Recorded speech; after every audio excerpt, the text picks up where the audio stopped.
რუსეთმა დღეს უპრეცედენტო სამხედრო პროვოკაცია განახორციელა ევროპის წინააღმდეგ, ხოლო ბელარუსის დიქტატორმა ალექსანდრ ლუკაშენკომ სასწრაფოდ მოუწოდა ქვეყნის ყველა ბომბსაფარის შემოწმებას.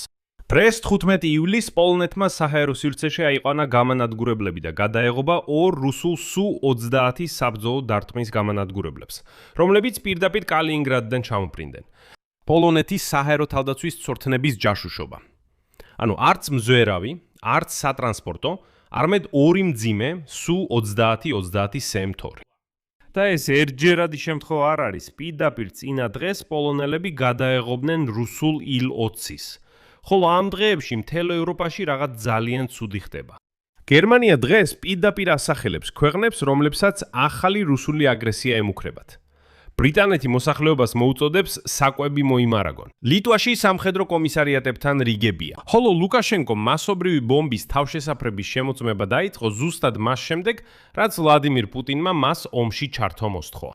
როგორც ჩანს, რუსეთი რაღაცას ამზადებს დასავლეთ ფლანგზე. ამ გამოშვებაში ერთად გავაანალიზებთ, რა მოხდა Su-30-ის პოლონეთის თავზე და რატომ არ არის ეს შემთხვევითობა. მართლა ითრევენ თუ არა ლუკაშენკოს ომში და რას ნიშნავს ეს აურზაური ბომბსაფარებთან დაკავშირებით. და რატომ დაიწყო უცე მთელი ევროპა ერთდროულად ყველაზე ცუდისთვის მზადება. ჩემი სახელია ალექსეი პეჩი, მოდით ერთად განვიხილოთ ეს თემა, მაგრამ სანამ დავიწყებთ, გთხოვთ გამოიწერეთ ეს YouTube არხი, ჩვენ მივიწერთ 300,000 გაუნწერისკენ. პირადად მადლობელი ვიქნებით თქვენი გამოწერისთვის. მოდით დავიწყოთ დღევანდელი მთავარი სენსაციით, იმ სიახლით, რომელიც ეხება სწორედ იმ Su-30 გამანადგურებლებს პოლონეთის თავზე. რა მოხდა ფაქტობრივად? პოლონეთის თავდაცვის მინისტრმა ვლადისლავ კოსინიაკ-კამიშმა პირადად განაცხადა, რომ 15 ივლისს ორი რუსული გამანადგურებელი Su-30 სემორი კალინინგრადიდან აფრინდა და მიუახლოვდა იმ ადგილს, სადაც პოლონეთი ატარებდა საჰაერო თავდაცვის სამხედრო წვრთნას და ავარჯიშებდა თავის საჰაერო თავდაცვის სისტემებს. და თავდაცვის მინისტრის პირდაპირი ციტატა. პოლონეთის.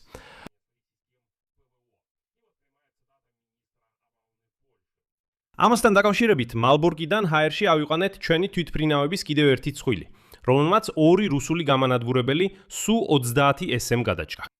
ეხლა მოდით განვიხილოთ, რატომ არის ეს მნიშვნელოვანი და რატომ არ არის ეს შემთხვევითობა. პოლონეთის თავდაცვის მინისტრმა კოსინიაკ-კამიშმა პირდაპირ უწოდა ამას აგრესიული დაკვირვება. ანუ რუსები მიზანმიმართულად მოვიდნენ, რათა დაეკვირვებინათ, როგორ ავარჯიშებენ პოლონელები თავიანთ საჰაერო თავდაცვის სისტემას. და ეს ღიად და დემონსტრაციულად გააკეთეს. ანუ ეს არის საბრძოლო დაზვერვა სუფთა სახით. ანუ გამოიკვლიონ, რამდენად სწრაფად რეაგირებს პოლონეთის თავდაცვა. დაეკვირონ, რა და როგორ მუშაობს მათთან. და რა თქმა უნდა, მოიპოვონ საჰაერო თავდაცვის პარამეტრები. და ეს რუსებმა საბრძოლო Su-30-ების წყვილით გააკეთეს. ეს უკვე ძალის დემონსტრირებაა და ასეთი თავხედური ჟესტია. თითქოს ამბობენ, ნახეთ, აქ ვფრინავთ და რას გვიზამთ.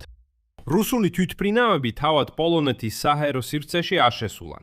ისინი ბალტიის ნეიტრალურ წყლებზე დაფრინავდნენ. მაგრამ კრიტიკულად ახლოს მიუახლოვდნენ პოლონეთს. ფორმალურად ეს დარღვევა არ არის, მაგრამ ფაქტობრივად ეს იყო პროვოკაცია. იმიტომ რომ მიზანი სწორედ პოლონელი გამანადგურებლებისა და პოლონეთის ავიაციის პროვოცირება იყო. და ზოგადად რეაქციის შემოწმება. და რეაქციაც მოხდა. პოლონური თვითფრინავების წყვილის გარდა ბალტიის ზემოთ იმუშავა შვედური გამანადგურებლების წყვილმაც, რომლებიც შემდეგ ამ Su-30-ებს აცილებდნენ. ანუ ორ რუსულ თვითფრინავზე მინიმუმ 4 ნატოს თვითფრინავი აფრინდა. ბალტიის ზემოთ ცა პირდაპირ მნიშვნელობით ნერვული დაპირისპირების ველად იქცა. და ეს, გავიმეორებ, ერთჯერადი შემთხვევა არ არის, ეს უკვე სისტემა. ერთი დღით ადრე, 14 ივლისს, პოლონური გამანადგურებლების წყვილმა იმავე ბალტიის ზემოთ რუსული სადაზვერვო თვითფრინავი Il-20 გადაჭრა. დაახლოებით 30 კილომეტრში ქალაქ უზბეკეთიდან. კიდევ უფრო ადრე, აპრილში, ორი რუსული გამანადგურებელი საშიშად გადაეღობა ბრიტანულ სადაზვერვო თვითფრინავს Rivet Joints, შავი ზღვის ზემოთ. იქ საქმე თითქმის ტარანამდე მივიდა, თვითფრინავი კი სრულიად უიარაღო იყო. რუსეთი მეთოდურად დღითი დღე ამოწმებს ნერვებსა და რეაქციას ნატოს მთელ პერიმეტრზე და ნატო ამ სიგნალებს კითხულობს, არც არის გასაკვირი. გახსენებთ, ჩრდილოატლანტიკურმა ალიანსმა უკვე შეცვალა თავისი ბალტიის მისიის ფორმატი. თუ ადრე ეს უბრალოდ რუსული თვითფრინავების გამოვლენა და თანხლება იყო, ახლა ამ მისიას სრულფასოვანი საჰაერო თავდაცვის სტატუსი მიანიჭეს. მაშინ კი გამანადგურებლებს უკვე ნება დართეს გაანადგურონ სამიზნეები. თუ აშკარად დაინახავენ, რომ ისინი მათ ტერიტორიაზე არიან მიმართული. ანუ ბრძნობ განსხვავებას. დაგურვებიდან გადავიდნენ ჩამოგდებაზე.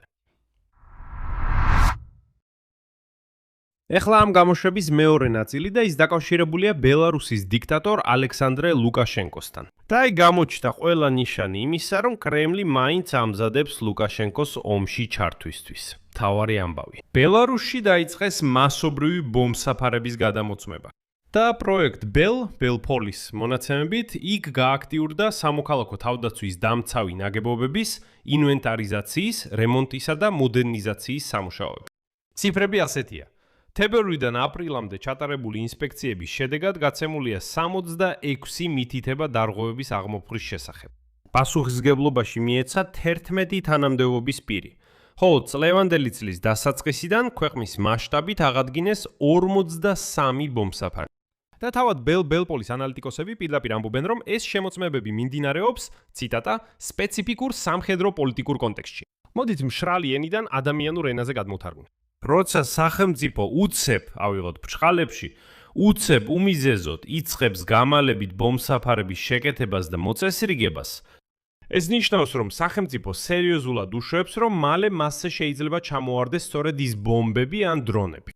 ვისგან შეიძლება მოფრინდნენ უპილოტოები ბელარუსში?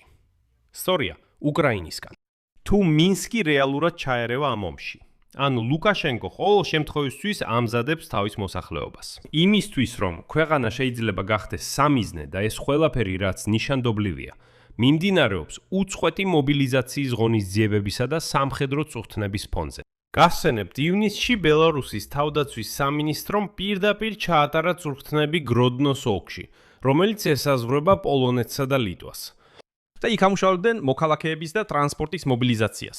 ამოწმებდნენ ათასობით სამხედრო მოსამსახურის აღრიცხვით მონაცემებს. მოკლედ, ეს ყველაფერი რეალურ მომზადებას გავს. რეალური მომზადება რაღაცა უფრო დიდისთვის. ეხლა საერთოდ რისთვის ხდება ეს ყველაფერი? აი აქ არის მთავარი. გახსენებთ Wall Street Journal-ის წყაროების მიხედვით. ვლადიმირ პუტინმა 2026 წლის დასაწყისიდან მკვეთრად გააძლიერა ზეწოლა ლუკაშენკოზე. მოსკოვი ცდილობს მინსკის აქტიური ჩართვა უკრაინის წინააღმდეგ ომში. კრემლი სურს გამოიყენოს ბელარუსის ტერიტორია უკრაინაზე დრონები დარტყმებისთვის და ჩრდილოეთიდან ახალი ფრონტის გახსნისთვის. ხოლო უარის შემთხვევაში ლუკაშენკოს ფინანსური მხარდაჭერის შემცირებით ემუქრება, ან უბრალოდ ემუქრება ფულის ნაკადის გადაკეტვით. ეს კლასიკური კრემლის შანტაჟია სხვათა შორის. ან ომობ, ან ფულის გარეშე რჩები. და როგორც ჩანს, ლუკაშენკო მართლა შიშობს.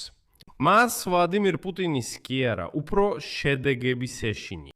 ლუკაშენკო მანევრირებს, დროს აჭიანურებს, მაგრამ პარალელურად მაინც არემონტებს ბომბსაფარს. იმიტომ რომ ესმის თუ ის დათმობს და თავის ტერიტორიაზე რუსულ დრონებსა და ჯარს შეუშვებს, უკრაინის პასუხი სწორედ ბელარუსს დაატყდება. და ლუკაშენკო უკვე გააფრთხილეს, რომ მის ტერიტორიაზე უკვე განსაზღვრულია 500 სტრატეგიული ობიექტი, რომლებზეც თავდასხმის პირველივე წუთებში უკრაინული შორი მოქმედების უპილოტოები გაფრინდებიან. და ის კარგად ხვდება, რომ მისი ნავთობგადამამუშავებელი ქარხნები პირველივე ღამეში დაიწვება. ის მშვენივრად აცნობიერებს, რომ ბელარუსისგან უბრალოდ არაფერი დარჩება. ის მშვენივრად ხედავს, რა ხდება რუსეთში. სხვა შორის მინსკის ომში ჩართვის შესაძლო საფრთხეზე უკვე მაკრონმაც და ზელენსკიმაც ატეხეს განგაში. მაკრონი ჯერ კიდევ მაისში პირადად დაუკავშირდა ლუკაშენკოს და გააფრთხილა შედეგებს. ხოლო ზელენსკი აცხადებდა, რომ კიევს აქვს ინფორმაცია მოსკოვსა და მინსკს შორის მოლაპარაკებების შესახებ და მოითხოვდა ბელარუსის ტერიტორიაზე რუსული რეტრანსლატორების დემონტაჟს. აი სწორედ ისინი, რომლებიც გამოიყენება უკრაინაზე დარტყმის დრონების დასამიზდებლად. და აი დღეს სამწუხაროდ უკრაინის სამხედროებმა განაცხადეს, რომ როგორც ჩანს, ლუკაშენკომ ბელარუსის ტერიტორიაზე ისევ ჩართოს სწორედ ის რეტრანსლატორები, რომლებიც რუსულ უპილოტოებს ეხმარება მშვიდობიან უკრაინულ ქალაქებში სამიზნეების პონაში. ეხლა კი მესამე ნაწილი. სულ 30 თვითმფრინავები პოლონეთის თავზე და ბომბის თავშესაფარი ბელარუსში ცალკე ამბავი არ არის. ეს არის ერთი დიდი სურათის ფრაგმენტები. მთელი ევროპა ელდროულად დაიწყო მზადება რუსეთთან შესაძლო დაპირისპირებისთვის. და ეს ალბათ ყველაზე თვალსაჩინოა. ნახეთ რა ხდება სწორედ ამ დღეებში.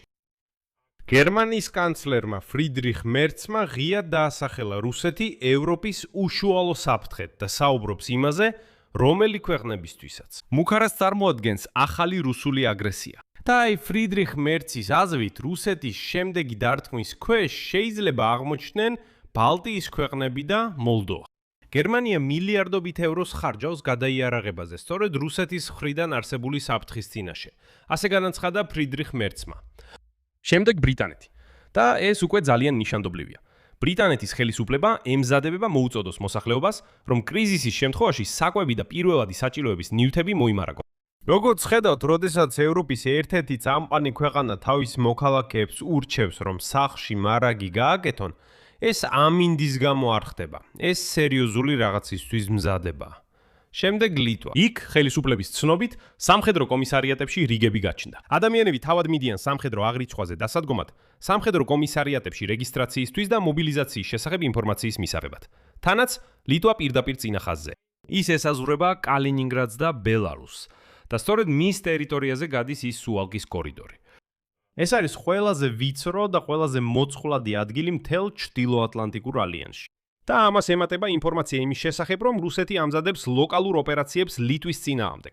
და შეიძლება მოაწყოს პროვოკაცია უკრაინული უპილოტო აპარატების გამოყენებით, რათა დააპირისპიროს ქვეყნები და შექმნას საბაბი. ეს უკვე პოლონელების განცხადება. ეს უკვე პოლონეთის საგარეო საქმეთა მინისტრმა სიკორსკიმ გააკეთა ასეთი განცხადება. ანუ საუბარია უკვე არა ჰიპოთეტურ საფრთხეზე, სადღაც მომავალში როგორც ამბობდნენ. გახსოვთ, იქ სადღაც 29 წელი, 30 წელი არა. ეს უკვე კონკრეტული სცენარებია, რომელსაც ევროპული დაზორები ახლა პირდაპირ განიხილავენ. ახლა. მოდით შევაჯამოთ, რა გვაქვს 15 ივლისის მდგომარეობით რუსეთი მთელ დასავლეთ ფლანგზე სულ უფრო თავხედურად იქცევა. საბრძოლო თვითმფრინავები Su-30 დემონსტრაციულად უთვალთვალებენ პოლონეთის სამხედრო წვრთნებს. სადაზვერო თვითმფრინავები ბალტიის ზემოთ დაფრინავენ. მიმდინარეობს ნატოს რეაქციის მუდმივი შემოწმება. ლუკაშენკო ვლადიმერ პუტინის ზეწოლის ქვეშაა, რომელიც მას ომში ფულითა და შანტაჟით ითრევს და მინსკი უკვე ყოველ შემთხვევისთვის ბომბსაფრებს ამზადებს. ლუკაშენკო აცნობიერებს, რით შეიძლება ეს მისთვის დასრულდეს. ხოლო მთელი ევროპა ბერლინიდან ვილნიუსამდე ერთდროულად გადავიდა რაღაც აშკარად ცუდისთვის მზადების რეჟიმში. და აი აქ მთავარი კითხვა ჩნდება, რომელიც ამ ყველაფრიდან გამომდინარეობს. რატომ სწორედ ახლა? და პასუხი, როგორც მე მგონია, ზედაპირზეა. იმიტომ რომ მთელი მსოფლიო, მთელი ყურადღება, ყველა რესურსი ამერიკის შეერთებული შტატებების ახლა ისევ ახლო აღმოსავლეთისკენ არის მიმართული. ჰორმუზის სრუტისკენ, ირანისკენ, ნავთობის ფასებისკენ და ასე შემდეგ. და სწორედ ამ მომენტში, როცა ამერიკას რბილად რომ ვთქვათ, არ სცალია ევროპისთვის, რუსეთი განსაკუთრებით აქტიურად ცდის დასავლეთ ფლანგს. ამოწმებს, რეაგირებენ თუ არა, დაიცავენ თუ არა ბალტიისპირეთს, თუ რამე მოხდება. ეყოფა კი ნატოს სიმტკიცე, როცა მთავარი დამცველი, ანუ შეერთებული შტატები, ამ მომენტში სრულიად სხვა ომით არის დაკავებული. ანუ აშკარაა, რომ რუსები ცდილობენ შეამოწმონ, ეყოფა თუ არა ნატოს რესურსი, ასე ვთქვათ, ორ ფრონტზე. როგორც ახლო აღმოსავლეთში, ასევე თუ ევროპაში მოულოდნელად აფეთქდება. ჯერჯერობით კი ევროპა აჩვენებს, რომ ძალები ეყოფა. აქ წერტილს დავშვამ, თქვენი აზრი და დასკვნები დაწერეთ კომენტარებში ამ გამოშვების ქვემოთ, გამოიწერეთ არხი, დააჭირეთ ზარს და არ დაგავიწყდეთ ლაიქის დაჭერა. თუ გსურთ ამ YouTube არხის მუშაობის მხარდაჭერა, ეს შეიძლებათ გააკეთოთ ნებისმიერი დონატით, ვიდეოს აღწერაში მოცემული ბულებისა და რეკვიზიტების საშუალებით. ამით დასრულდა. იზრუნეთ საკუთარ თავზე. ყველას მშვიდობა.